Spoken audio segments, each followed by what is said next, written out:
Falar com o coração, testemunhando a verdade no amor, é a proposta do Papa para o Dia Mundial das Comunicações Sociais, que se assinala a 21 de maio. Temos entre nós Otávio Carmo, é vaticanista, mas também o chefe de redação da Agência Eclésia. Olá, boa tarde, Otávio. Olá, Henrique, boa tarde. O Papa, nos últimos anos, tem insistido aqui numa sequência verbal, não é? E agora chegamos então a este falar com o coração que marca a mensagem para este ano, concretamente. É bonita essa ideia tem insistido numa sequência de sentidos, de que a comunicação seja palpável, não seja algo etéreo.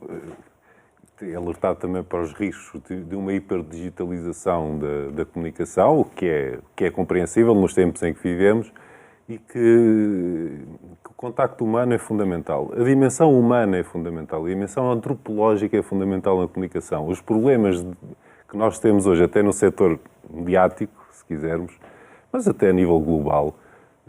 O Papa fala muito, por exemplo, da questão da guerra, da propaganda, do discurso bélico, de uma certa obsessão que existe na comunicação por esta temática. Não se resolve do ponto de vista técnico. É sempre uma questão humana, em primeiro lugar. E acho que essas é que têm sido as várias mensagens e a preocupação genuína do Papa.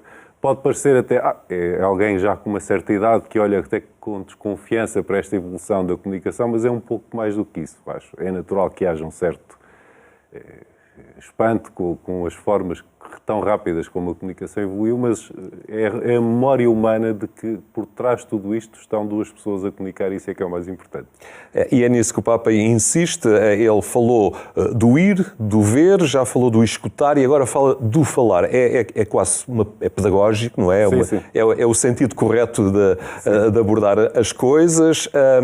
No entanto, pode aparecer aqui uma determinada algo estranho no ponto de vista jornalístico. Falar com o coração normalmente é conotado com a emoção e a pessoa deixar-se envolver pela carga emocional das coisas, Sim. O que é pouco jornalístico. Sim. Mas aqui há que perceber onde é que o Papa quer chegar. Eu diria que há aqui uma coisa, jornalisticamente, se quiseres, mas que lá em casa as pessoas perceberão e aplicarão, que há um critério de verdade.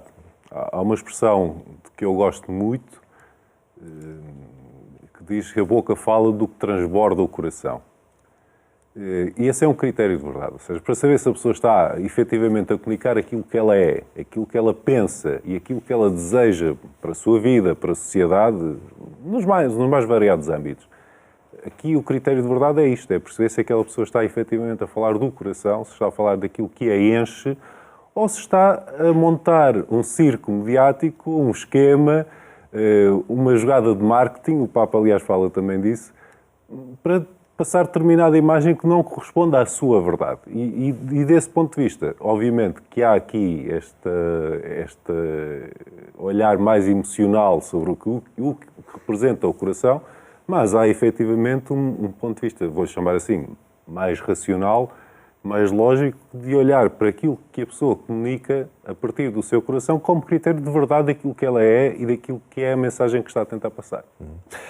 Aliás, esta mensagem foi apresentada no dia de São Francisco de Sales, costuma ser assim, porque é o patrono dos jornalistas, que este ano tem a particularidade de se assinalar o centenário que foi proclamado patrono dos jornalistas pelo Papa Pio XI, e também o Papa, a propósito dos seus 400 anos, redigiu uma carta apostólica. Sim, o São Francisco de Sales é curioso por vários motivos para este contexto que vivemos. Não só por um tempo de tremendas tensões e discussões. Estávamos a falar de um santo de Genebra que viveu no tempo das primeiras grandes divisões, das primeiras não, mas das grandes divisões dos séculos XV e XVI na Europa Central, portanto, muito próximo do calvinismo, por exemplo, uma das correntes, mas é também alguém que, no contexto do processo sinodal que a Igreja Católica está a viver atualmente, acaba por ser apresentado pelo Papa como um exemplo de diálogo com a cultura,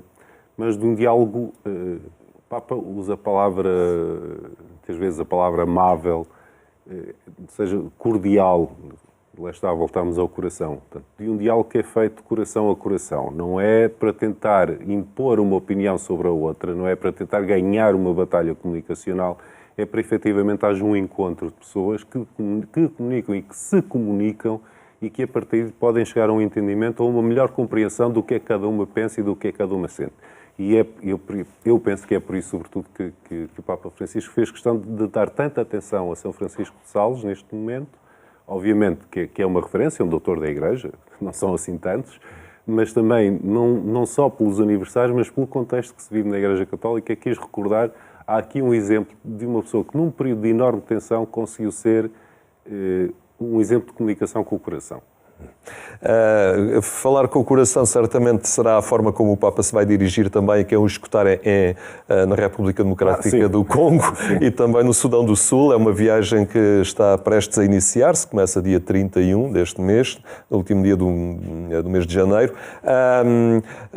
O Papa, que apesar das suas debilidades, não é, que são conhecidas, as suas limitações físicas, vai insistindo em viajar até para destinos difíceis. Essa é a palavra-chave, acho eu, para entender esta viagem especificamente, é a insistência. Esta é uma viagem que o Papa quis fazer.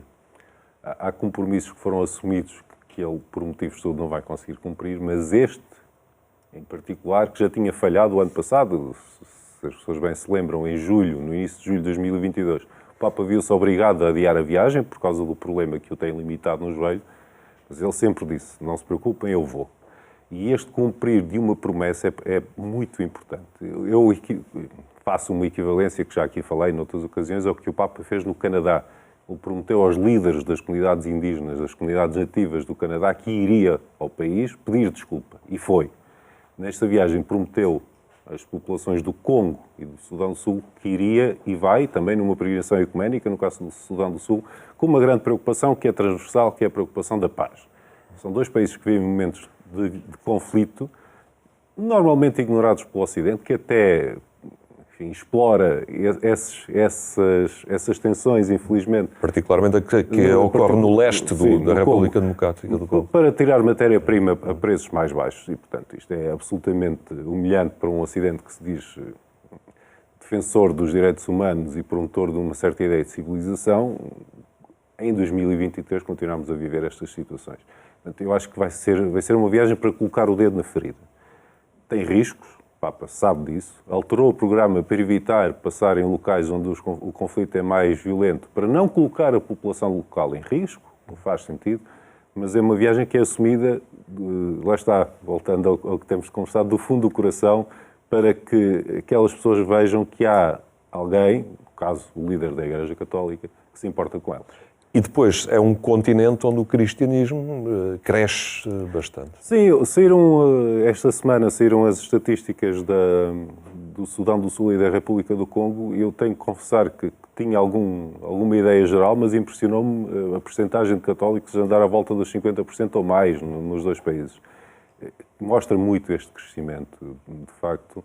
Eu penso que a idade do Papa Francisco não lhe vai permitir fazer muito mais, mas há uma dívida quase histórica dos Papas de visitarem mais a África, de perceberem o crescimento exponencial que o catolicismo está a ter no continente e até de ser uma referência de uma forma diferente de olhar a teologia, de olhar a forma de estruturar a comunidade católica com a qual as periferias podem ensinar o centro, muito ao jeito do que tem sido o pontificado do Papa Francisco. Acaba por ser também, politicamente falando, estas viagens, contributos importantes para a paz. No Sudão do Sul, em particular, se as pessoas se lembrarem, em 2019 há um dos grandes gestos deste pontificado, quando o presidente e o líder da oposição do Sudão do Sul vão à casa de Santa Marta e o Papa, basicamente, se atira ao chão para lhe beijar os pés, pedindo que não levem o país para a guerra.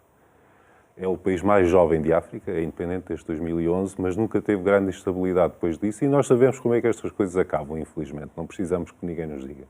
E, portanto, esta tentativa de colocar travão, de permitir que este país vá em frente e que, enfim, faça o seu caminho e permita a sua população ser uma população realizada e com contributo para o mundo, é bastante importante, sim. Muito bem, Otávio, muito obrigado. Este será um tema que a Agência Eclésia irá acompanhar para e passo.